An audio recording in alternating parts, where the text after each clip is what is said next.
Hello viewers, welcome to another interesting topic, atomic number. Atomic number क्या है? इसे हम रिप्रेजेंट करते हैं Z से, ठीक है। Atomic number means how many protons present in an atom. किसी एटम में टोटल कितने प्रोटॉन्स प्रेजेंट हैं वो डिसाइड करेगा इसका atomic number. So atomic number is just number of protons present in atom.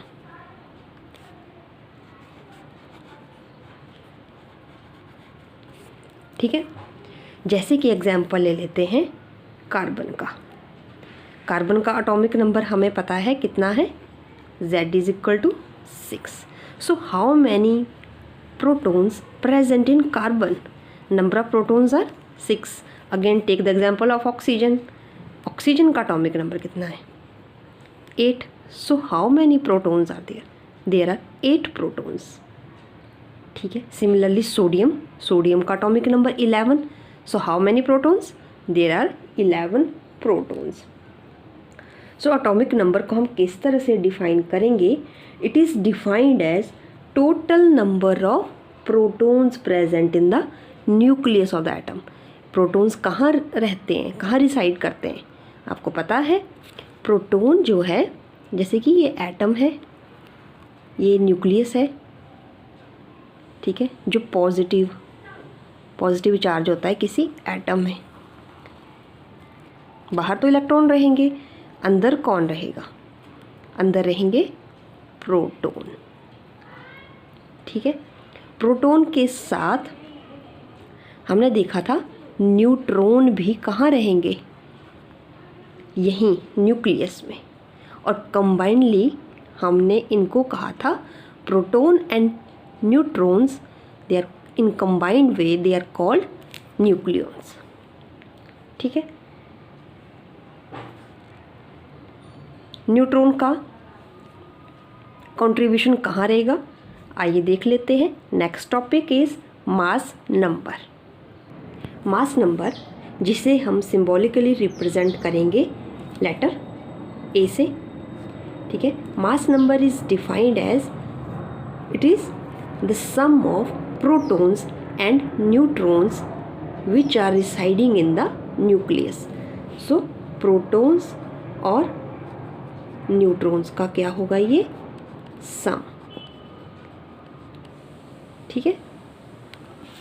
That is mass number A, okay. जैसे कि हम कार्बन का एग्जाम्पल ले रहे थे, कार्बन का एटॉमिक नंबर 6 है।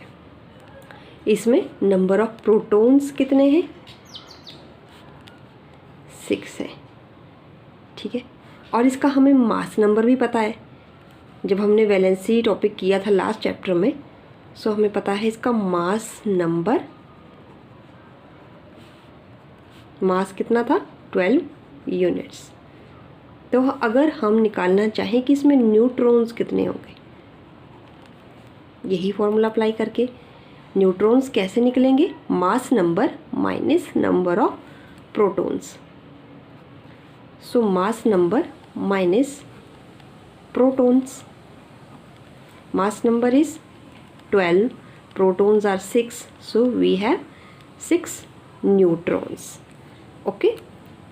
सिमिलरली हमने देखा था वैलेंसी टॉपिक करते हुए एग्जाम्पल सोडियम का। सोडियम का एटॉमिक नंबर हमें पता है 11 होता है। So we can conclude number of protons are 11। साथ ही हमने इसका मास नंबर किया था, इसका मास इन एटॉमिक मास यूनिट में कितना होता है, दैट इज 23 यूनिट बताया था, ठीक है। सो अगर हमें निकालने हो न्यूट्रॉन्स कि सोडियम में न्यूट्रॉन्स कितने हैं, so we can easily find out mass number minus number of protons. So हमारे पास क्या आ जाएगा, 12। सो इसके न्यूक्लियस में 11 प्रोटॉन्स होंगे और 12 न्यूट्रॉन्स होंगे, ठीक है। सपोज़ हमारे पास कोई एलिमेंट है एक्स, ठीक है, उसका एटॉमिक नंबर हम कहाँ लिखेंगे, यहाँ, और उसका मास नंबर कहाँ लिखा जाएगा, इसके टॉप पर, ठीक है। सो ZXA कहीं भी लिखा होगा तो इसका एटॉमिक नंबर आपको बॉटम में दिखेगा एंड मास नंबर ऊपर। जैसे कि आपने अभी सोडियम का ही किया, तो सोडियम के केस में आपको कैसे दिखाई देगा, एटॉमिक नंबर इसका 11 और mass number is 23। Number of the neutrons find out करेंगे, 23 माइनस 11 दैट इज़ 12। ईजिली आप किसी भी एलिमेंट को उठा के इस तरह से सॉल्व कर सकते हैं। अभी हमने एटॉमिक नंबर देख लिया, मास नंबर देख लिया। अब हम ये देख लेते हैं कि डिफरेंट एटम्स में इलेक्ट्रॉन्स का डिस्ट्रीब्यूशन किस तरह से है, ठीक है। हर एक शेल जो बोहर ने बताए K, L, M, N, उनमें इलेक्ट्रॉन्स कैसे आएंगे, ठीक है, और फर्दर कंसेप्ट्स उनसे कैसे क्लियर होंगे। तो इलेक्ट्रॉन डिस्ट्रीब्यूशन का रूल दिया था बोहर ने, और बोहर के साथ एक और साइंटिस्ट थे जिन्होंने इस पे काम किया, दैट इज़ बरी, ठीक है। इसको बोलते हैं बोहर बरी रूल। दोनों मिलके दिया था तो इनके नाम पे पड़ गया बोहर बरी रूल। इन्होंने क्या बोला कि किसी शेल में जो मैक्सिमम नंबर ऑफ इलेक्ट्रॉन्स जो ऑक्यूपाई हो सकते हैं दे आर 2n की पावर 2, जहाँ n की वैल्यू क्या आएगी 1 2 3 सो ऑन ऐसे चलेगी। n इज इक्वल टू 1 मतलब फर्स्ट एनर्जी लेवल चला है, n इज इक्वल टू 2 तो सेकंड, इस तरह से, ठीक है। सो व्हेन अगर हमें K शेल की बात करें, K शेल में इलेक्ट्रॉन्स कितने आ सकते हैं, K शेल के लिए n की वैल्यू कितनी होगी 1, सो इलेक्ट्रॉन्स कितने आएंगे 2 इंटू 1 का स्क्वायर। इलेक्ट्रॉन्स कितने ऑक्यूपाई कर सकता है 2। L शेल के लिए n की वैल्यू कितनी आएगी 2, सो electrons it will occupy 2 into 2 का स्क्वायर।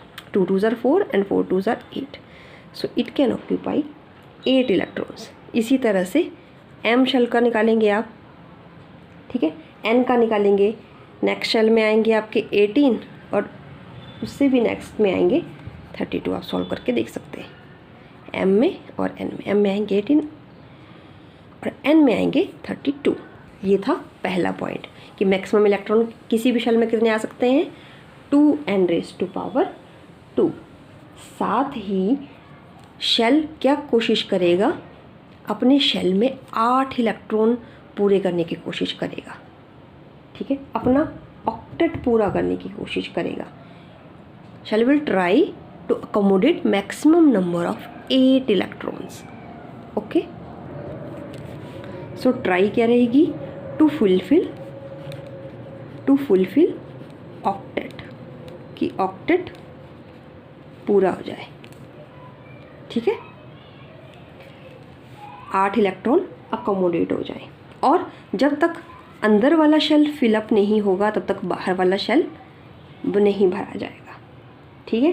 पहले इलेक्ट्रॉन्स कहाँ अकोमोडेट होंगे, इनर शेल में। Electrons will be accommodated in the inner shell से काम चलेगा। जैसे K से स्टार्ट होगा तब जाके M N इनका नंबर आएगा, ठीक है। तो पहले इनर शेल भरे जाएंगे, filled, then outer shells, okay.